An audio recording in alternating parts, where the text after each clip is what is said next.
বাজারে উঠেছে নতুন আলু, এরপরও বিক্রি হচ্ছে আগুন দরেই। উৎপাদনের অন্যতম শীর্ষ জেলা মুন্সিগঞ্জে কেজি প্রতি আলু বিক্রি হচ্ছে ৭০ টাকায়, আর নতুন আলুর দর ১২০ টাকা। বীজ থেকে কেটে রাখা আলু বিক্রি হচ্ছে ৪৮ থেকে ৫৫ টাকায়। জেলার ৫৮ হিমাগারে এখনও মজুত রয়েছে ৬২,০০০ মেট্রিক টন আলু, এর মধ্যে ৩১,০০০ মেট্রিক টনই খাবারের। এরপরেও বাজারে এমন অস্বাভাবিক পরিস্থিতির জন্য ক্ষোভ প্রকাশ করেন ভোক্তা।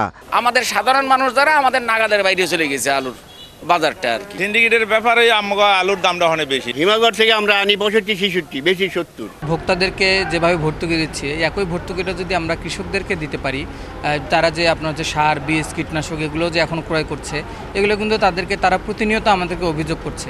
আর কৃষি বিভাগ বলছে বেশিরভাগ কৃষকই পুঁজির অভাবে আলু সংরক্ষণ করতে পারছেন না, যার ফায়দা লুটছে মধ্যস্বত্বভোগীরা।